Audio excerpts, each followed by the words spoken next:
quiet. Go on and get crunk. Head back to Longview, Kelly popping trunk. I ain't even tripping. Riding and I'm sipping. Let me come through, 4-4, steady tipping. On that new lap. Watch the trunk crack. Let me sit sideways, CB running back. Maybe AP, maybe AD.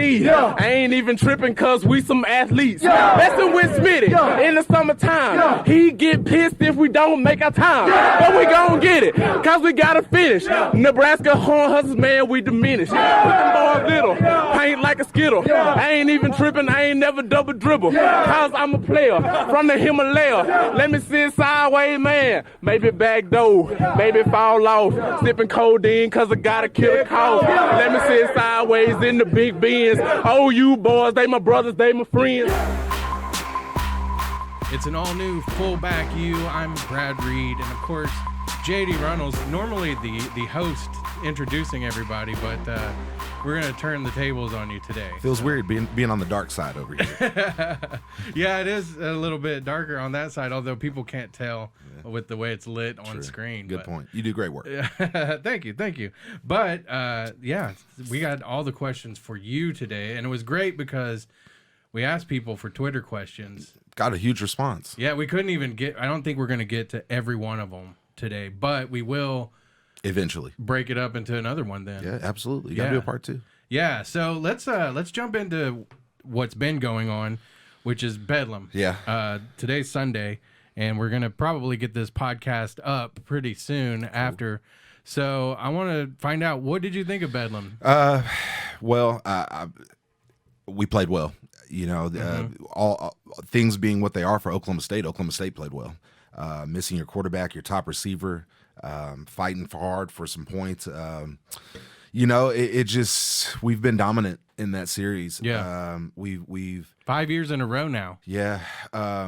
We've experienced, you know, and especially my class, my freshman year, we experienced losing to them. It was the second year in a row. And, you know, I did a podcast with Sam Mays last week, and he even said that, you know, and Robert Jones, who's been on this podcast, said that 2003 game was easily the loudest game they've ever been in. Right.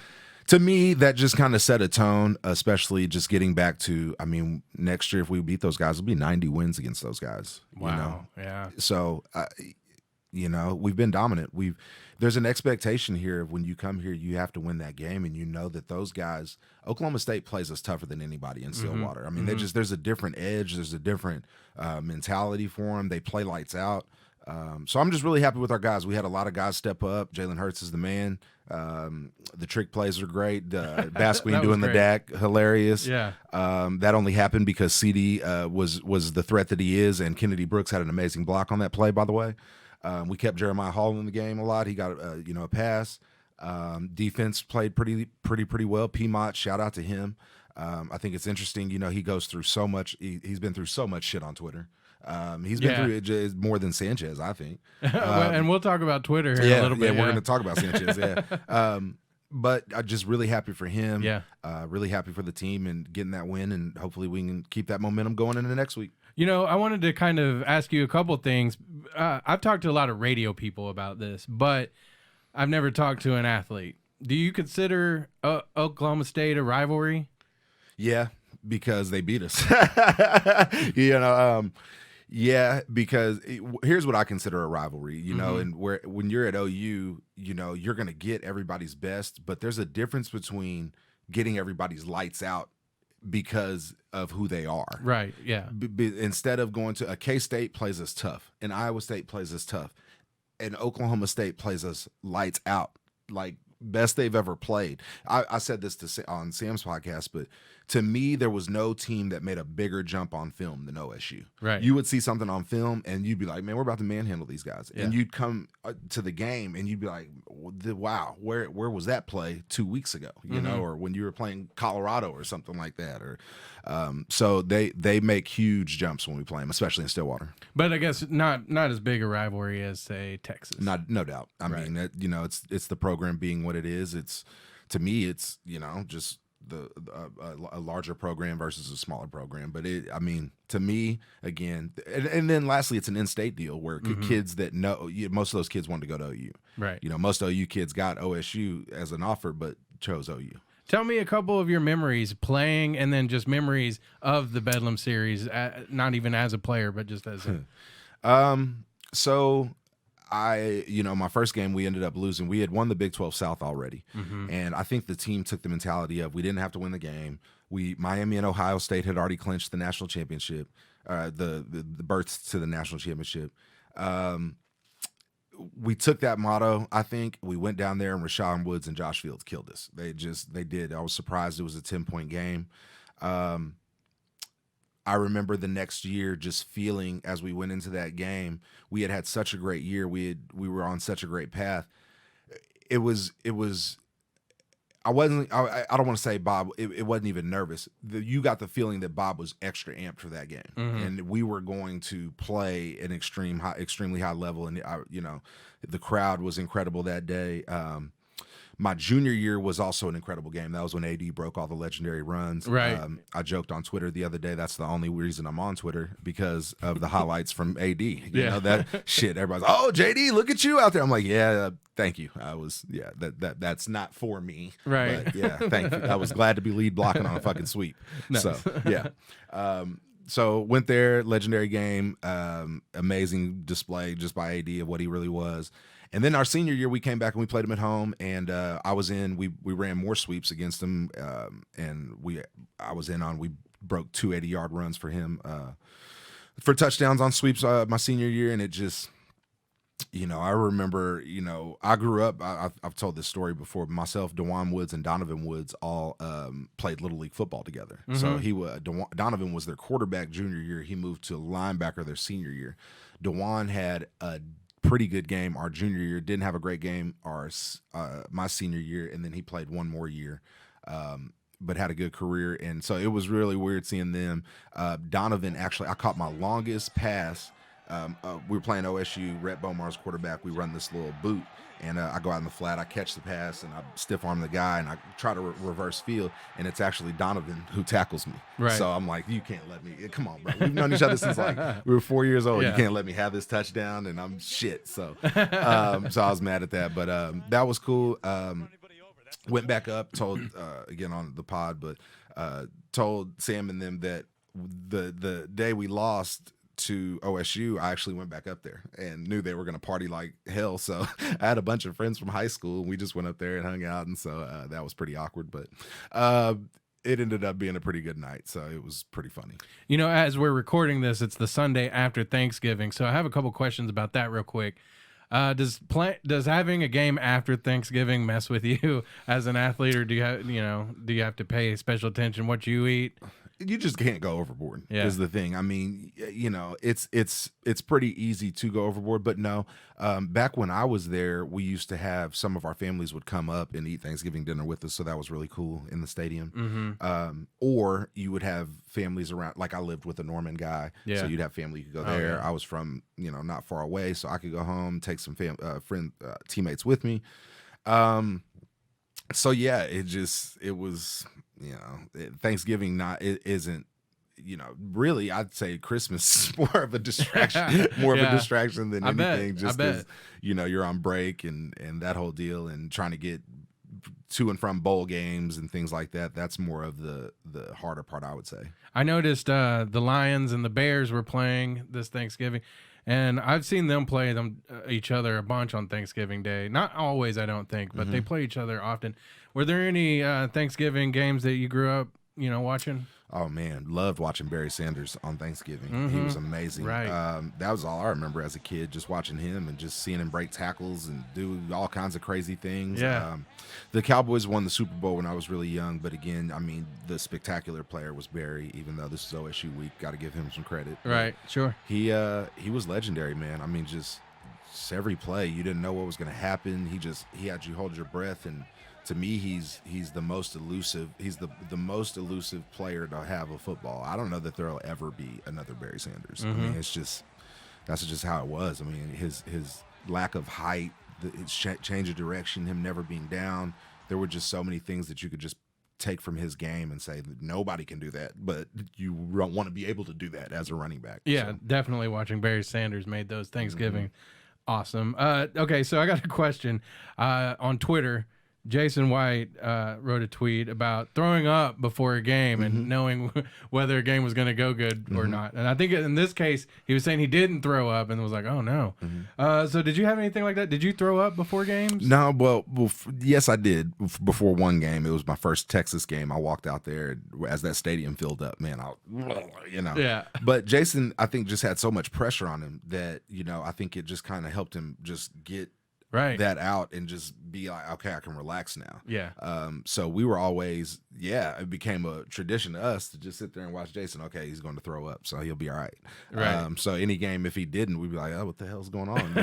We going to lose or what? So, but no, that was the only game that I did was the Texas game. But other than that, I was really zoned in before the game, and I'd stay pretty relaxed and, try to, just focus on the game, focus on my assignments. Right on. So I want to go back to the Sooners from the beginning of the season because we did a live stream on the first game. But from the beginning to now, I kind of want to know, did they exceed your expectations? I'd say they exceeded, especially defensively. I didn't expect our defense to be that good, and they are. Man, my phone is blowing up with questions. Oh, I know. We're going to have to do like a part 2 and a part 3. Yeah. But the defense really stepped up.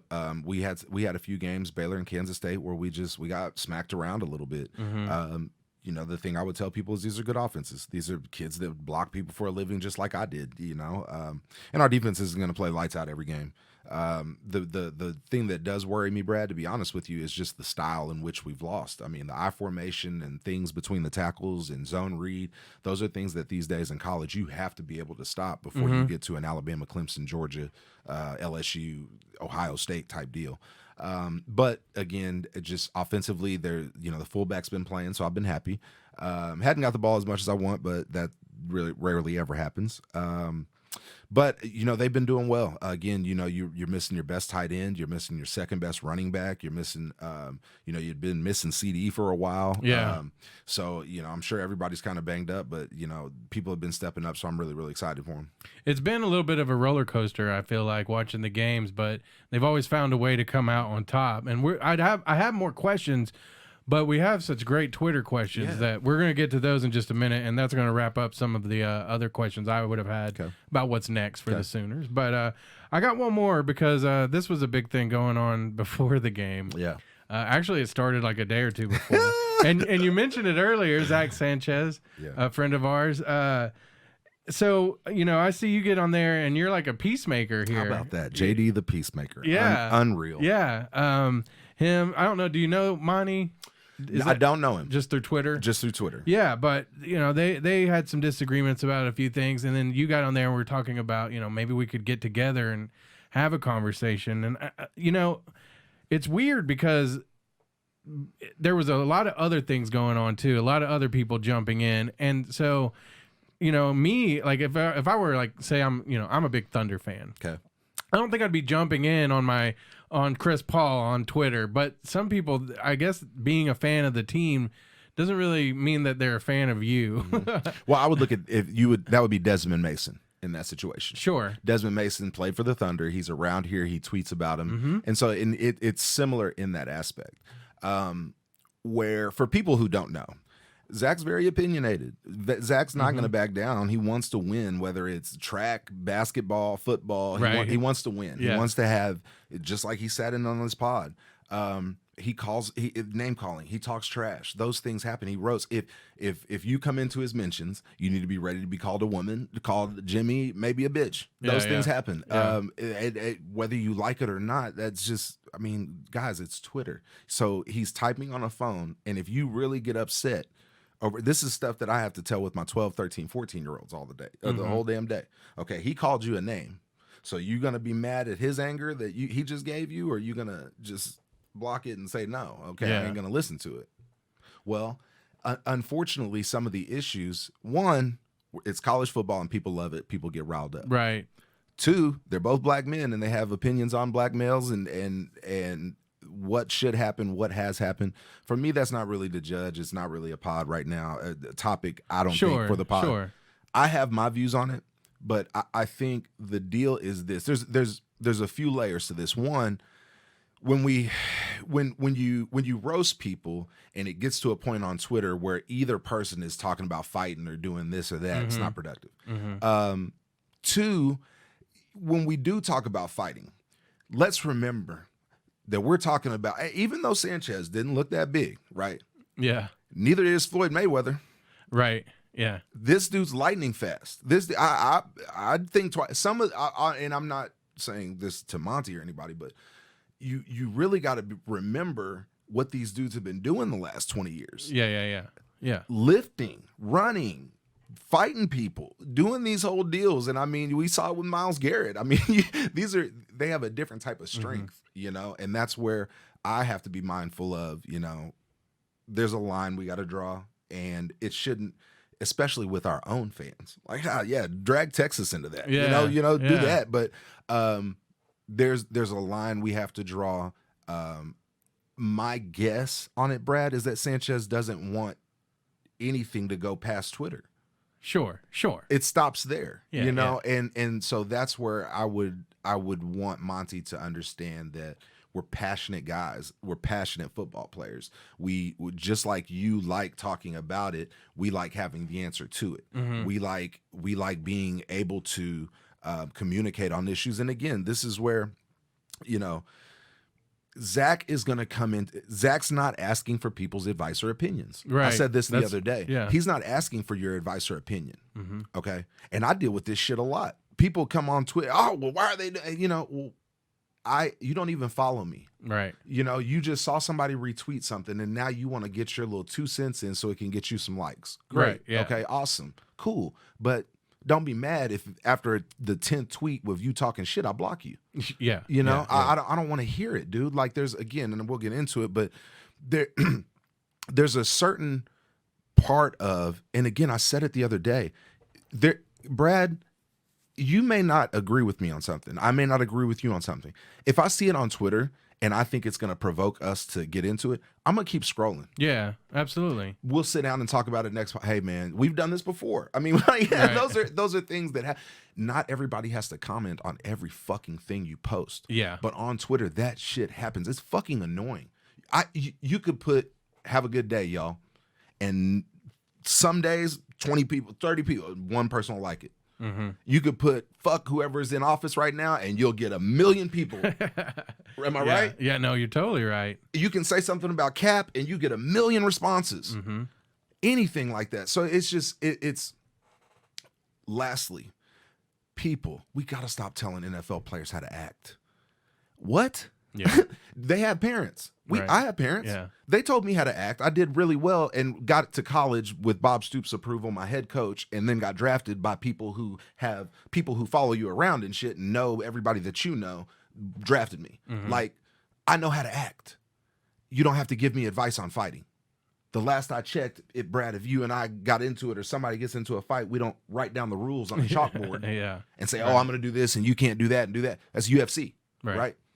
But again, we've got to stop telling people and giving them advice unsolicited. That offends me. I'm not even gonna lie to you. Shit is annoying. Yeah, I saw somebody post a comment. Wait till Zach wastes all his money and da da da. I'm like, why would you assume that he's wasting his money? I mean, we know why he would assume that, but I saw Zach sit right here and tell a young man, "Hey, you need to be tight with your money." How about that one? How about that one? Because I think they were asking why he didn't have the newest phone or something. And, how about that one? Yeah. So there's a disconnect, Brad. And again, we're not. Why I sent that tweet to Monty is because the answer is to sit down and discuss how you feel, discuss how I feel. Maybe we meet in the middle, maybe we don't. But the answer is not talking about who's going to do what, talking about who could do what, who. And again, I'm no different. JD has been that guy. JD, you can research the tweets from probably right when I joined. It wasn't pretty, but but again, and that's something that I've learned is just not even if I'm calling somebody a clown, it's because they've done something directly that I've said over and over. Don't talk about coaches to me. I don't care. Like, bad coaching, that's your opinion. You don't need to I know the guy that you're criticizing, so you don't need to do that. Right. Numerous times I'm blocking you. I don't care about what you, no offense, but I get it that you like football or the play calls or this or that. But if you don't like where I'm coming from, you don't have to engage. You don't have to talk to me. You don't have to say those types of things. And it's to the point, Brad, where Sanchez exposes a lot of people who like to, they don't come in his mentions and then turn around and play a victim. Yeah, yeah. And I'm not saying that Monty did that at all. I'm not saying that he did that Yeah, at all. right. But there's a lot of people that come out and do this. Now, what I think Monty happened is just he gave his opinion.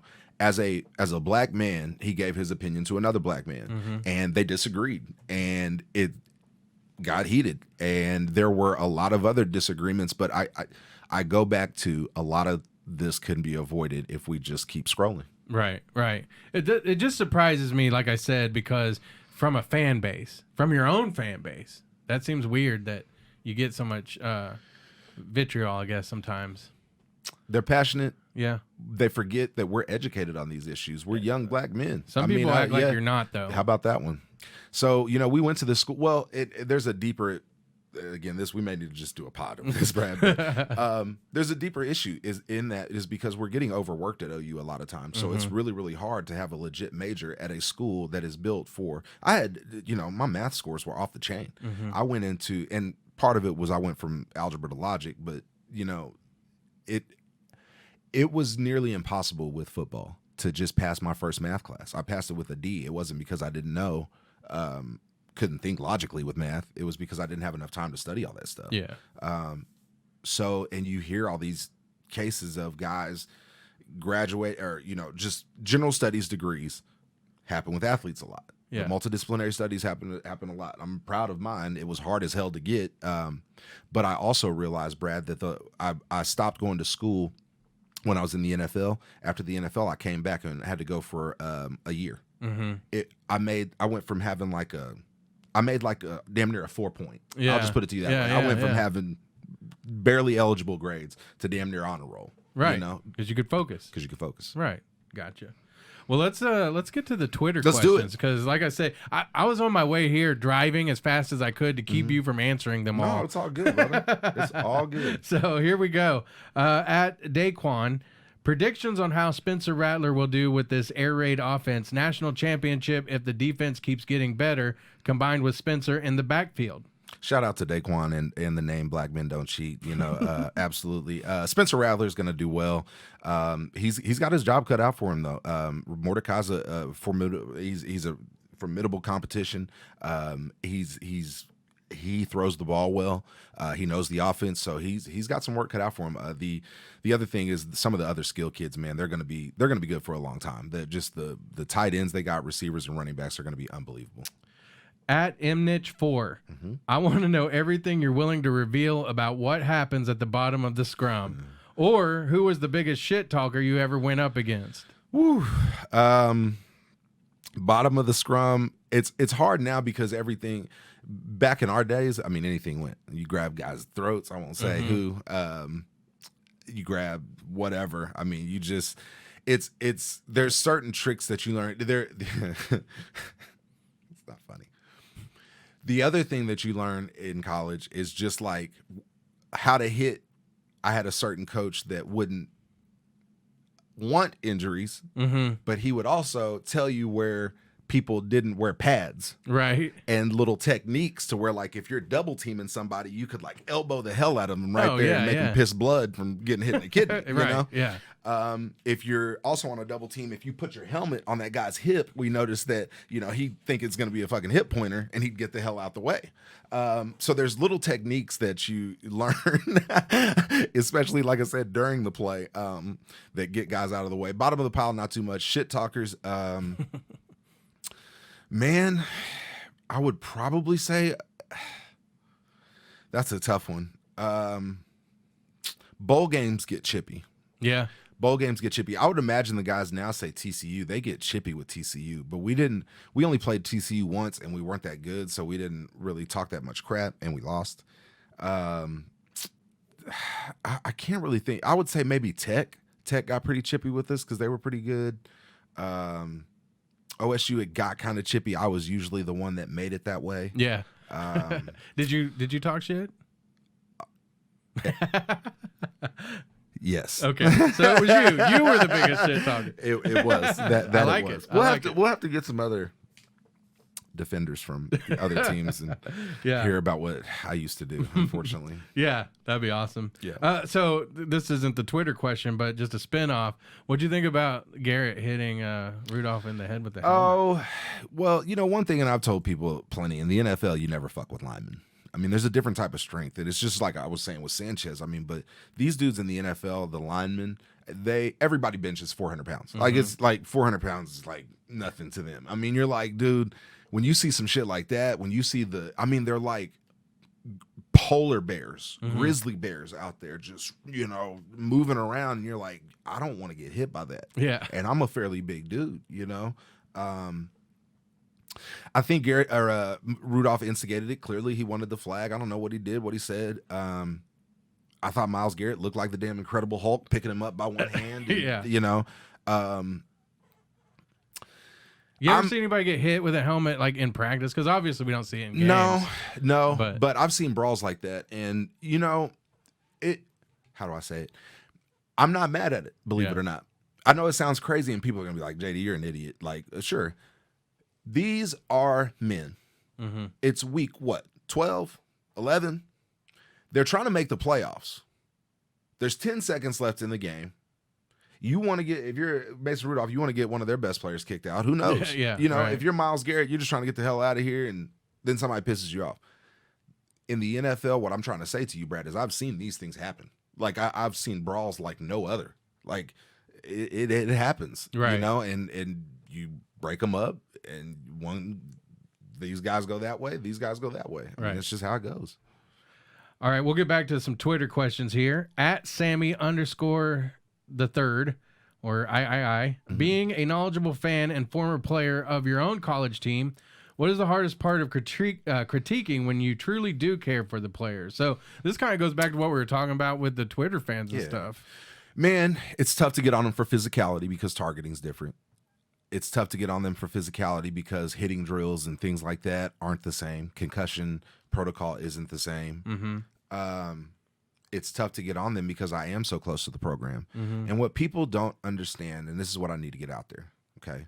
When I block people, it is because they are disrespecting the program. If you disrespect a coach, you are disrespecting the program. Right. You've never seen me disrespect one of our coaches like that. If I did, it deleted, I apologize, that whole deal. The one game I got pissed off at, Brad, the one game was when we lost to A&M and they had Johnny Manziel. I overlooked it, thought about it that night. Johnny Manziel ended up being a first-round draft pick. He was pretty damn good in college. Right. He beat Alabama. He got up 21-0 in Tuscaloosa. Yeah. Yeah. I mean, those things happen. Even as mad as I got that night, again, those things shouldn't be common occurrences. Yes, we're all passionate, but us as former players, we have a huge voice. And one of those things that I enjoy, them letting me go up there, them letting me hang out up there, taking my son up there and blah, blah, blah, blah, blah, and getting everything we get. Part of the brotherhood of being at OU, and one of the unwritten rules is you don't turn your back on us. To get in there, there's certain things you don't say, there's certain things you don't do, there's a way you carry yourself, there's a way you don't let people talk about our play callers. You don't let people talk about certain things. Granted, criticism is up for, again, hey, JD, what'd you think about that play call? I didn't like it. I thought this and that and that and this. Well, this is how they were lined up. This is probably what we were thinking. This guy misses the block. That's what happened. I mean, you've got a lot of people don't come into it with the understanding of there's so many moving parts and there's so many thoughts that go into everybody's deal. You just come into it with the fire cut, do this conversation. Right. And that's the part that sucks. Part of me is like, I know people, they think they have a right to their own opinion, and they do. I'm not saying they don't. But I also don't understand why some people think it's their job to criticize at all. I do understand. I'm fans of a lot of sports, but I'm also kind of a Buddhist about a lot of things too. Yeah. And that I'm not. I feel like people don't know what they don't know, and so they don't have enough knowledge to criticize some things. The football coaches study this game and players. I mean, they pass that stuff on to players like nobody's business. There's a reason you meet and have meetings about meetings and meet more. To be a college football coach, I use this analogy on Twitter. You have a PhD in football. Right. You have a doctorate, master's degree in football. You know what people do, where they're from, how they react to things, how people line up, what they like to eat, where they're from. You know everything about them if you're a college football coach, because you've met so many football coaches. You've been around so many great football coaches. Just me going, Brad, Kevin Wilson, Ohio State's offense coordinator. Kevin Sumlin, Arizona's head coach. Chuck Long was a head coach at San Diego State. Brent Venables is a defensive coordinator at Clemson. Mike Stoops is working at Alabama. I mean, should I stop? I mean, coaches. Yeah. Football coaches that know how to coach the game. Those guys are masterminds, and we're all on one staff with us. So you imagine the mental capabilities that we had as players and how smart we were, because those guys, I mean, those programs, Ohio State, Clemson, Bama, they're doing okay. Gotcha. All right. At DFrank DLF, in JD's experience, what is the most important consideration for a high school athlete when selecting a program school? The brotherhood of what you're going to experience with those guys, the guys in the locker room. That's it. I have a kid, Colin Clay, who's at Arkansas right now, and it's not going well at Arkansas, flat out. But he also realized that it's the best situation for him personally. And he's doing really well personally, getting to play as a true freshman, because he focuses on the guys in the locker room that are bought in. Right. And they still do have a good group of guys that are bought in. Now, sure, they dealt with some issues and people leaving. Their coach got fired. But I'm really, really proud of him. And again, it just goes to, I don't think he would have that same experience if he went somewhere where he didn't have that brotherhood in the locker room. He could be, winning 0 or 1 games anywhere. But he's in the SEC, and they're playing LSU and Alabama and all these other guys. Those things happen. So I would just tell the guys, forget about the jerseys, forget about the facilities, focus on the guys in the locker room. You can't focus on the coaches. You can only focus on, because those are the things that aren't going to change. The freshmen, the sophomores, the juniors, for the most part, aren't going somewhere. And so those guys, the seniors, by the time you sign, they won't be there. So those guys are going to be the guys that when you get there, pick you up when you're down. Right. Or bring you back down when you're too high up. Or when the coach isn't playing you and you're hurt, you're mad, they're the ones that are there for you. All those things matter about the players in the locker room. Right. That's good. I personally would go where they have the Jordan brand shoes and 1A, 1B. All right. At Coach Douglas 21, what values from OU are you passing on as a coach now? Man, it's hard because you got to separate that stuff, Brad. Yeah. The most thing that I pass on from OU is that most of my kids are not ready for it.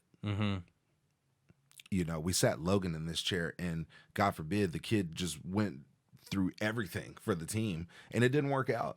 Right. And this is a kid who's strong, smart, just went through some things, and it just didn't work out. OU is not for everybody, and to be an elite anything.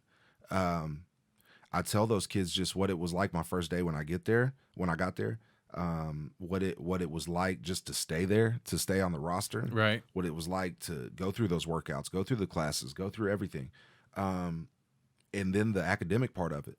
Those are some of the bigger things that I take to kids. It's like, dude, if you think Coach JD is a good football player because he made it to the NFL, just think that he was the last scholarship given to OU. Right. If you think that Coach JD's this smart guy because he's a teacher, just think that his math score was the only one that would have gotten him into OU. He wouldn't have gotten in based on science, reading, or English. So you guys, and again, that's where, those lessons every day of, I don't want somebody that whether it be a high school kid down to my junior high kids, I don't want them to make it to that level and get there that first day and forget the assignment that was assigned in their syllabus, because college professors like to challenge you different ways. Right. I want them to be ready for it. Notes in hand, assignment ready to succeed. Right. Let's see. At Sooner RF, who was Bob's favorite? The should be an asterisk, and it should be it still is. Still is? Yeah. Let me guess. They made it into the book? I didn't make it into the book. But here's the deal, bro. Oh, you didn't? I made it into the book, but it was for something I did with Children's Hospital. Oh, well. So it wasn't because I was Bob's favorite, but that probably was one of the things that made me Bob's favorite. Yeah. Spoiler alert, you're Bob's favorite. Exactly. Okay. Yeah. Well, I'm just gonna say, Bob. The joke. What happened was back when I was playing, Bob used to lobby for me for a lot of things. He wanted me to get that All Big 12 as a senior year, so I got that and earned it for him. He wanted me to get the ball more. He really liked how I could hit people very, very hard with a helmet on, Brad. Right. Like the shit. Bob even said it. I remember I played. We played Fresno State, and there was a hit where I came around to the sidelines and hit this dude, and my helmet comes off, but the dude still falls down. Yeah. And I looked at the paper, and Bob himself said that he said my hits sound like explosions. You know. Yeah. So that is the part, and I didn't lose those hits. That was the other thing. So yeah, he was Bob's pinky is broke for a reason. He's a tough cookie. Yeah. He don't care. He just stuck his hat in that fire, and that was where I did those things. But the point to Bob's favorite is, so that started happening, and the media kind of caught on to I was his favorite player. Right. Well, then it turned into, well, the fullback is his favorite player, because then you got Trey Miller, now you got Dimitri and all those guys. The point that I have to you is there always has to be an OG, Brad. Yeah. I'm the OG. Okay. Yeah. I am the OG. There's things that I did that aren't going to be done again. Right. There's another deal. Somebody asked me the other night. They were saying Ramondre ran out. They motioned the tailback and the fullback. Both of them had went out to receiver. I was the first fullback that they started moving out to receiver because I was such a good receiver. So I started that. We didn't get to use it in the game. Right. But again, OG. Bob's favorite. That's why I was Bob's favorite. Hits sound like explosions. Could play nearly any position on the field. And I used to kill people on special teams. That was the other thing. One of his favorite hits of mine, a lot of people, I'll have to find it. But it was on a kickoff return. We played up at K-State. And K-State they had beaten us the year before in the Big 12 championship. And so we come out, and Travis Wilson, my buddy, he just got married. I went and saw him. His wedding, he caught 2 touchdowns against K-State. His wedding was on the same day we lost to him, so that was weird. But he's up there. He catches 2 touchdowns, and we get in Monday morning. We have Monday afternoon to our team meeting. And Bob, I'm thinking Travis won the game MVP. We used to have like offensive MVP, defensive MVP. And Bob was like, y'all, Travis, Team Money had a good game, but old JD, you need to watch film. He had like 19, 29, like knocked 20 people on their ass that game. Yeah. So that was just one of those, you talk about toughness games and doing it all. And on the return, this kid is coming down. We ran, I think it was like a left return. And I kind of just wasn't even looking at him at the last second. I mean, I just hit him. It would be illegal as shit today. But I hit him, about right here. And I just drive. His helmet, and my helmet just go. I felt bad after it was hard for me to feel bad because I wanted to seriously like destroy somebody. But I hit him so hard, and my helmet landed straight on his chest on the ground. And he just crumbles like over into this ball. And I'm like, man, I killed this kid. Yeah. But Bob loved it. And so after that, you could he like jumped out of his chair when he saw it. And I was like, oh yeah, I got Bob's attention, man. Nice. Yeah. We'll test that when the XFL starts, and we need to get those tickets. You know what I'm saying? I'm in there.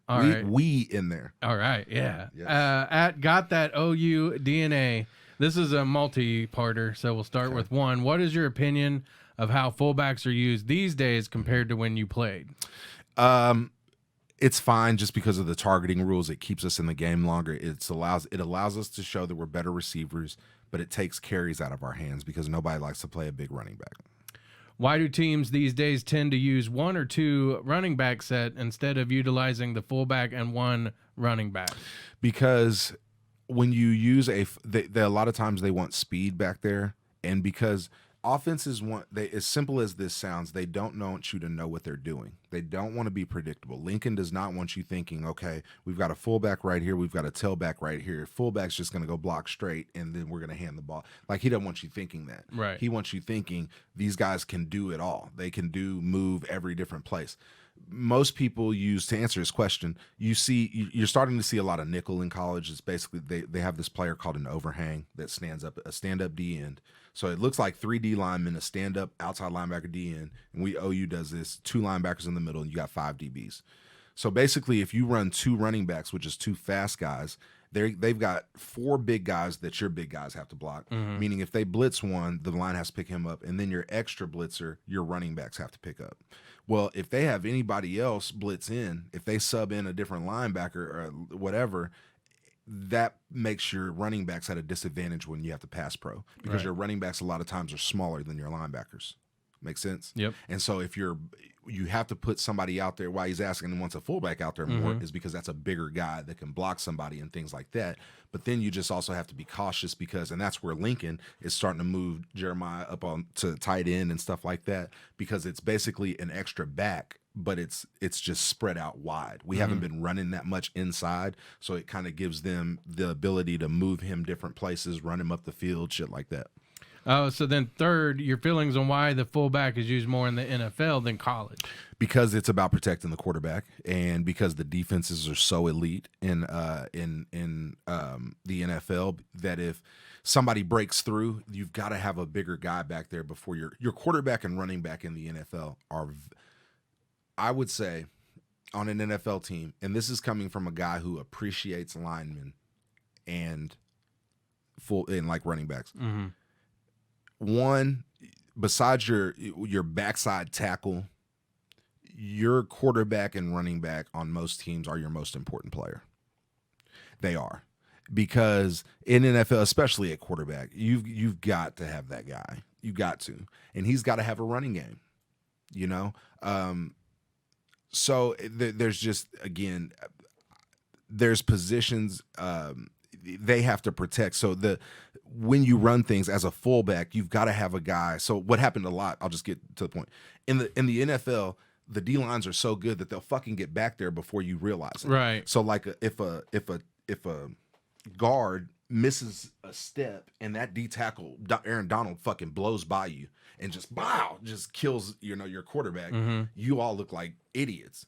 Well, that the NFL is all about the next level. So like, okay, if I'm the fullback right here, I have to read on my way to there just because we got fucking Aaron Donald right there. Right. Or we've got, so the Ravens this week or the 49ers this week, you've got to weasel your way there to get to more elite players. Right. So it's just, that's why you see fullback there, because you've got to protect QB running back. At Shane_Magnus91. In your years at OU, how similar were Texas Week and Bedlam Week? Was one day more intense than the other? I think a lot of public perception is that only Texas is viewed as a rivalry, which we talked about a little earlier. Yep. Just curious what they felt like in the locker room. Great question. They're similar, but nothing's like Texas, man, because you're going to a different state. You're going to a place where, Texas has so much money, so much access to athletes, the environment. Nothing's like Texas. Nothing's like the Texas Week. And that's nothing against OSU, and especially some of our best weeks of prep, and it showed. But I think back to my sophomore year going to the Cotton Bowl, and then my junior year going to OSU. Sophomore year going down to Texas, man, we couldn't do anything wrong. We were on this mission, and we had been playing well. Everybody was healthy, and we beat their ass 65-13. I mean, we just do. Yeah.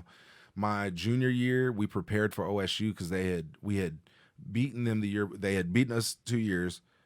Then we beat them 52-9, and then we were going back up there. And so it was basically the game where it was like, okay, is OU going to let their asses get back on the winning track or blah, blah, blah. And, man, that was just – AD was unreal. Right. Yeah, it was unbelievable. So it just – again, there were differences in that, though. I mean, the Texas game, he kind of worked his way in. He didn't even start the Texas game, AD didn't, and then worked his way in and ended up killing it. OSU, he was in there the entire game, and he was working. At Sooner_Life, who you laying money on in a fight, Mike Stoops or Venables? This is money, too. Yeah, so. BV only because he still works out. Yeah. Mike is has made the famous comment, you know, when you see your college coaches around, most of them are in pretty good shape. You know, so they'll do like Stairmaster, they'll do like some simple liftings or something like that. And we're all we're freshmen. And we walk in the weight room and we see Mike walking out, but he's just, you know, dressed up, nothing like that. And we're like, Coach, why don't you ever lift? He's like, shit, fuck, I'm rich. Why? You know? So Coach Mike doesn't lift, but he's still a beast, man. He's a big dude. I mean, I wouldn't want to be in that room when that started going down. But I will say I've been close where I thought both of them were going to go at it. Oh yeah. It's just, but they were amazing. Battle, huh? Oh yeah. When they teamed up on people, they could just make you feel like the size of an ant. Yeah. You know, yeah. Nice. At Cam Whirl, did you ever do an arm workout with at Thomas Q Jones? If so, how did it go? My boy Killer Cam. Cam was on our Bears team. I think he was there 2 years while I was there and then went to the Dolphins. Toughest white dude you'll ever come across. Fresno, California. He went to Fresno State. Love Killer Cam. But Thomas Jones was from this coal mining town out in Virginia. Oh, yeah? And his arms to this day, okay, and why Cam said that, he has the biggest biceps you've ever seen. Right. The dude would lift like at 6 a.m, at noon, and at 6 at night or 5 at night, 3 times a day, and it would be like 6 sets of like 6 arms. So it'd be like curls, like heavy ass curls, 6 reps, 6 sets. Dang. Heavy ass weighted pull-ups, right. 6 reps of 6 sets. Heavy ass dips, 6 reps of 6 sets. 3 times a day. Right. So he got you. I didn't do that shit with him. That's why he's asking that. We didn't do that. Yeah. Like, he was the only one that did that. Right. But his arm, like I said, it was he's got some extreme work ethic. I'm proud of, you know, he was an all-pro. Yeah. You know, I mean, helping block for him and getting around him. That's a great dude too, man. He's solid. He's an actor now. We've got to put some of his acting stuff up. Heck yeah. Yes. Nice. He's an actor. So he's on some of the Old Spice commercials. Oh, cool. So, yeah. Sweet. Yep. I'll dig that up. For sure. Next question comes from @Sissy1287. Did you always want to play fullback, or was there another position you wish you could have played? Shit, man. I did not always want to play fullback. Believe it or not. So through high school, I started out, you know, we interviewed Coach Rollins. My first day of high school, they let us, in my sophomore year, they let us pick positions. And so I had heard that defensive ends at Carl Albert were the best players. So a lot of their best, like their running backs and fullbacks even would play D end. Like they'd be that strong and they would do that. So I went with the D ends. Probably a mistake because Johnny Bazell ate my lunch. You met Johnny. He's a big dude. He's been that big since he was 18, or excuse me, since he was 14. Right. So I did that, and then I also chose tight end because most of the D ends either play tight end or they play fullback. I knew Johnny Bazell was at fullback, so I wasn't going to get to play that year. So I figured I'd go to tight end, and I ended up getting to play. I was the second string tight end, and we used a lot of 2 or 3 tight end sets, so they would let me play. Well, I went tight end, D end, loved it. As a junior, I had the second most receiving yards in the nation. I had almost 800 yards receiving, made like some magazine All-Americans, was the only All-Stater, the only junior to make All-State. Rest in peace to Alan Trimble, the Jinx coach. When I made that, I actually went to lunch with him, and he took me to lunch and learned a lot from him, coached a lot of my teammates. So rest in peace to him, but just interesting to the story. But so I made All-State. So I'm thinking second most yards in the nation. I'm like, oh shit, I'm the shit. I'm about to go. The big time D1, Miami, Florida. I was a big Florida State fan. I was like, I'm about to get them. No problem. Yeah. Right. Well, then I started hearing from recruiting and from coaches that they thought I was too short. So I was right at like 5'11 and a half, right at 6 foot. I was always telling people I was 6'2". Well, the messed up thing about that is if I was 6'2 or 6'3, I could have played tight end. But that lack of height, they don't want you on the end of the line of scrimmage just with that. So it happens. Well, throughout recruiting, people started either calling me a fullback or linebacker. I never really thought much of it. But A&M started recruiting me heavy as hell as a running back. They wanted me to get. They had a fullback named Jamar Toombs. They would put in the eye and give him the ball like 20, 30 times a game. Dude was like 260 pounds. Well, I was like 235, 240 in high school, and I could run. And so they were like, we want you to come here and be our Jamar Toombs. Well, I went down there, ran a 40. You've heard the story. As soon as I ran my 40, they pulled me off and offered me a scholarship. So I was like, they're serious about me. Well, OU thought I was a fullback, and they didn't think I was a good enough defender. And then, because they thought I was too short. OSU, I never really heard from. And then most other teams, I just never really heard from. On signing,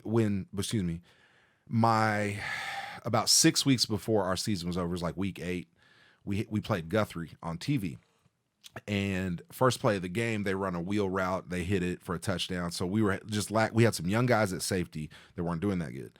Well, they moved me to safety. I had been at D end. I sprained my ankle, missed the game. The guy that came in for me played well, so they wanted to get me on the field somewhere and keep him there. So they moved me to like a 7-yard deep linebacker. Long story short, in 6 weeks of playing that shit, I made All-State at it. I had like 100 tackles, and the one game against Booker T, we'll have to bring up that hit again, got me like 4 offers in a day. Right. So coach called OU, OSU, Kansas State. They had all told me no, and then basically they all tell me yes in one day. OU says, I think OSU wanted me to play defense. OU was leaning towards offense, but Bob was like, I don't really care. He was like, I think you're a good enough player. You hit hard enough. You can run. I want you on my team. I got to OU, and it just kind of happened. We didn't have any running backs the first day, and I didn't know what position they wanted me to play, so I went with the running backs. Did the running back stuff, and then they kept me at fullback, which we already had like 4 of them. And then somehow in 2 weeks, I worked my way up to starting fullback. Yeah. And it was all downhill from there. And that's how we got to Fullback U. Could have been DBU. President of it. Could have been DBU. Could have been LBU, possibly. Could have been no U. All right. At NV Sooner, besides QB, obviously, and fullback, what's the most important position on the offensive side of the ball? It depends on where you're at. I thought about this question a lot. If you're at Army, your most important position on the field is your guards. You know, if you're at a passing team, one of the most important positions on your team is the tackle. If you're an Army, again, your fullback is your main runner. Him and your quarterback are your main runner. In a normal offense, your tailback's your main runner. Running back. It depends on what type of offense. If you're at OU's offense, the most important player is Jalen Hurts. He's their runner, he's their passer, and OU's system revolves around that guy making plays. Right.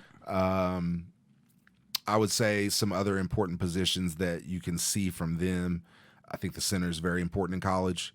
I think your tackle, your guard and tackle for OU, it seems like they like pullers. They like pulling to the right. So I would say your most important players have got to be your backside guard and tackle, just because of how they've got to maneuver their way to the hole. They did a great job with that against Oklahoma State.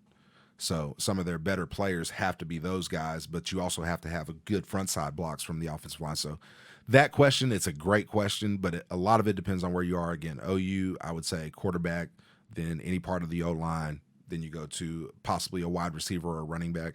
That's the other deal, man. CD, hell, I'd have to think about it, just because CD's so damn good that he's probably top 2 or 3 on OU's offense, and he's a receiver, but he can do so much as a receiver. The dude tossed the ball, so they were all looking for him on the jet sweep. He tosses the ball to Basquine, who just makes the easy catch, or makes the easy throw. CD does so. He's a punt returner as well. So it's schematics, and then it's the players you have. Right. All right. At TX Sooner Gal AD, which of your teammates did you not get along with but appreciated their skills? Asterisk, we all have one. LOL. Oh, man. I've had a few of them. Gosh, that's a tough one. It would It would have to be a defender. Believe it or not, Tommy Harris. Yeah. I shouldn't say I shouldn't. I don't like him. Okay. I don't like how good he was. Right. Tommy was so good. He could, but that's the problem is like when you say, and the question too is you appreciate their skills. That D tackle I was telling you about that blows by you and gets to your, that was Tommy. And it made it hard on you as a player to think, okay, I'm gonna go block this linebacker that way, and then you just see this big black flash of white, because he'd be dark underneath it, but he'd have white jersey on because he'd be a white jersey. But you just see this big black flat, go right there. And you're like, what the fuck was that? And then pow, you just hear, thanks, and you're like, shit, it wasn't me, it was them, but I technically in part two. So, but yeah, man, Tommy was tough to block. Tough to block. I think she was looking for something more controversial, but we'll leave it at that. We'll leave it. Believe it or not, at OU there weren't many that I disliked. Yeah. I'd probably have to say it would be a linebacker or maybe even a quarterback for not throwing me the ball. No, but no, there weren't many. Oh no, you know what? This is gonna sound bad. But there were a few walk-ons, dude, that used to give us just hell during practice. Oh, man. Shout out Patterson Cheedy, Grant Halsey. Dudes people would never realize. And then there was some other guy, Rufus Alexander. We need the next time we bring him on, you got to bring up Rufus was from Louisiana. One of our offensive linemen couldn't reach him. So Rufus was so fucking fast that if plays going that way, our lineman couldn't step that far, so the fucker just started cutting him. So he'd start cut blocking him and shit like that. And Rufus is a freshman. Man, they cut me. He's like, oh, you got blocked. Yeah. All right. At Gillette LD, was OU the only school you wanted to play at, or was there a backup plan? I always wanted to go to Florida State. Yeah. Just growing up, I visited my grandma out in Florida. I love Florida. You grow up, you see some of the women on the stands in Florida. You're like, hey, girl, how you doing? Anyway, I wanted to go to Florida State. Didn't happen. Did you ever make it to a game out there? No, I got invited to a junior day, though. I think my Coach Rose, sent them some film for me, and they invited me to a junior day, but I didn't go. I loved A&M. People make fun of A&M, Brad. It's different down there. Don't get me wrong. You drive, and have you ever been to Bryan, Texas? I fucking hadn't either. So. Okay, it is what it sounds like. I mean, you're around there. You're like, where in the hell are the A&M is the easiest place to get to. You go south on 35 until you get to 45, and then you go. It's whatever direction it takes you to Houston. Right. Okay, and you run right into it. And you get through Bryan, this little country town, and the A&M just pops up on you. And there's this huge stadium there. Yeah. I mean, back then their stadium was like it seated like 88,000 people, and one of the sides wasn't filled in. Right. So it's huge. I saw them play Notre Dame. I went down there. They offered me a scholarship early. It was awesome. Went down there and hung out with the team. Wow, I had so much fun. I thought I was going to go to A&M. I committed there a week before. What ended up sparking OU, OU fans should thank me for committing to A&M.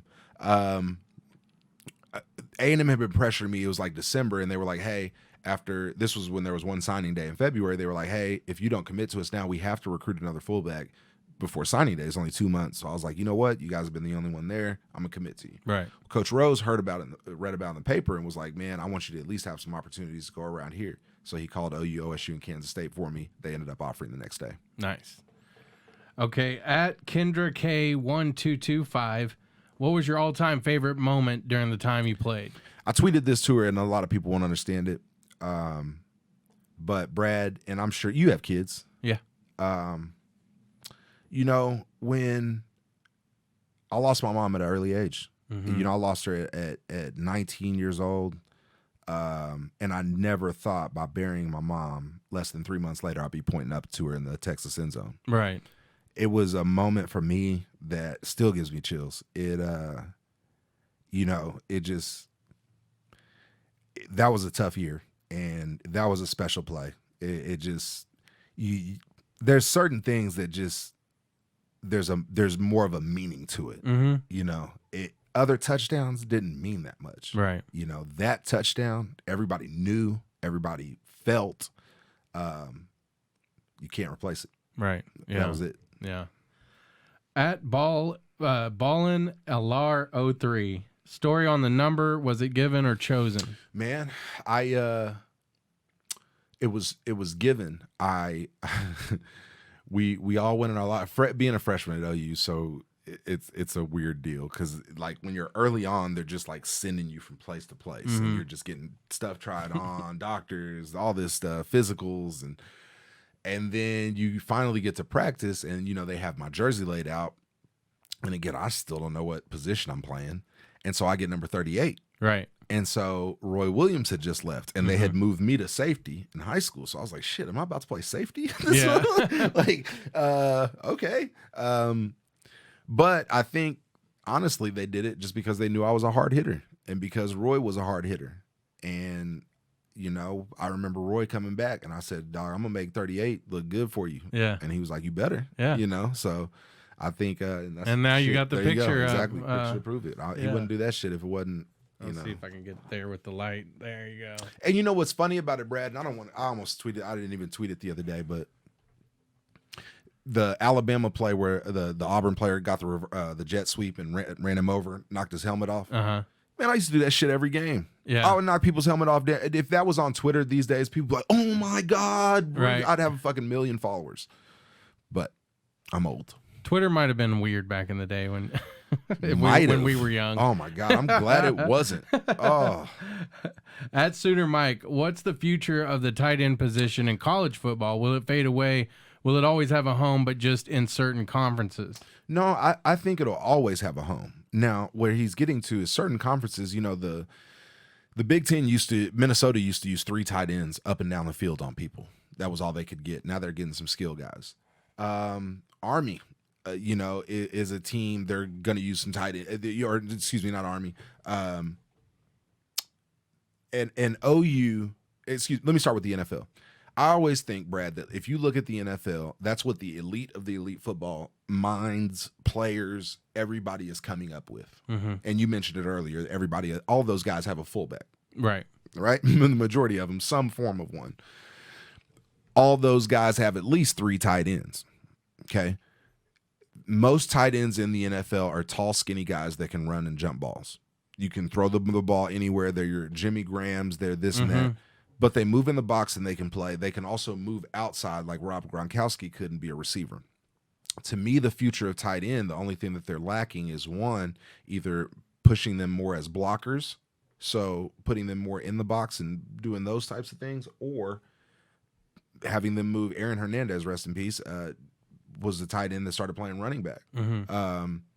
That's where we talked about this off air, but the future of football is people are going to start becoming slash players, and coaches are going to start having slash personnels, and they're going to have a big set, and it's going to sound crazy to you. Let me start with the fast set, but they're going to have a fast set or a fast player like a Lamar Jackson, but he can be a wide receiver, a running back, a quarterback, a whatever. Right.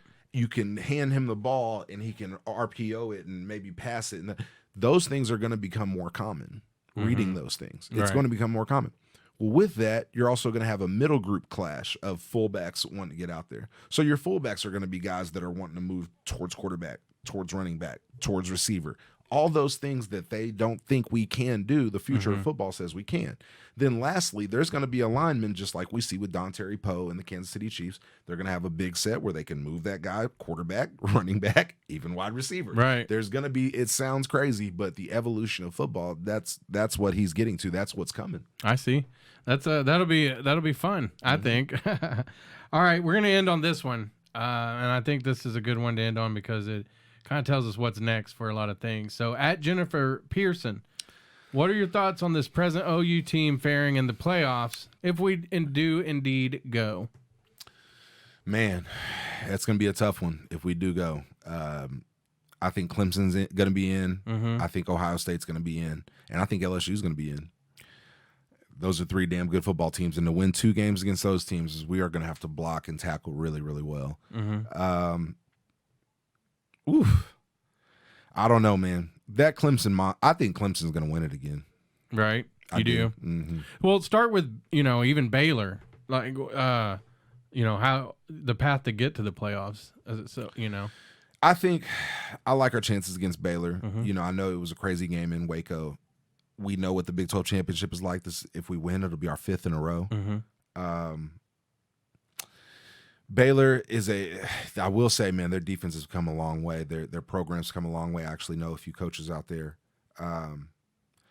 I like our chances in that game, just again based off the experience and just based off I think that we have enough players and playmakers to give them problems, and if we execute, we can win it.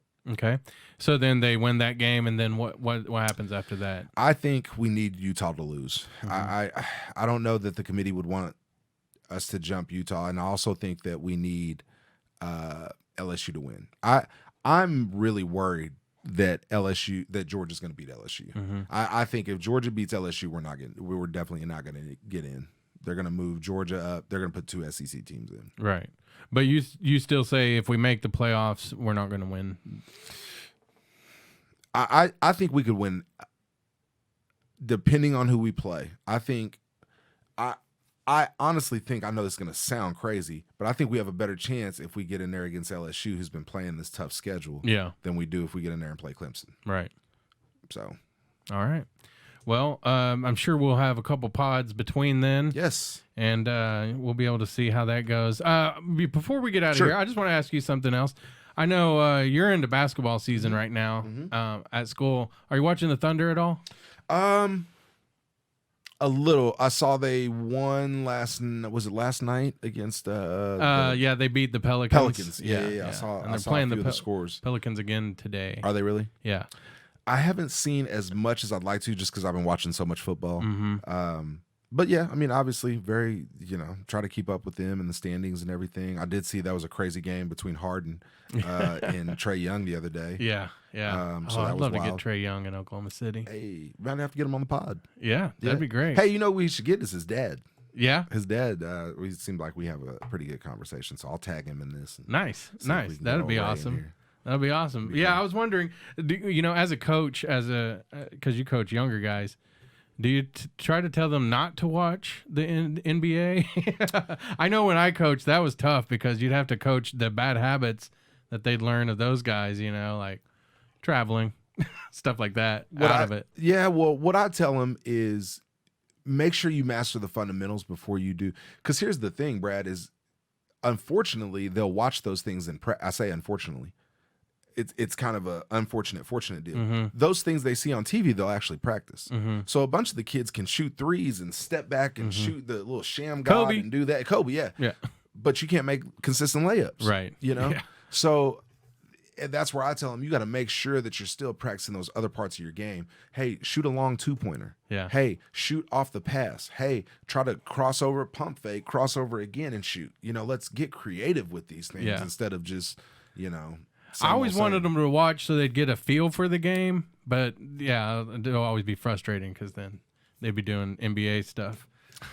Beauty of working with kids, though, man. Yeah, I love it. All right, well, like I say, I'm sure by the next FBU we'll have a lot more of all kinds of stuff to talk about as we run out of football and maybe some more basketball or something. Hey, let's do it. Yeah, let's do it. All right. Should be plenty of football though. Let's talk about for now. Yeah. Well, till December, the end of December. That's right. One more week. Yeah. Championship December. I love it. Yeah. All right. Well, thanks, JD. No problem. Thank you, brother. Great job.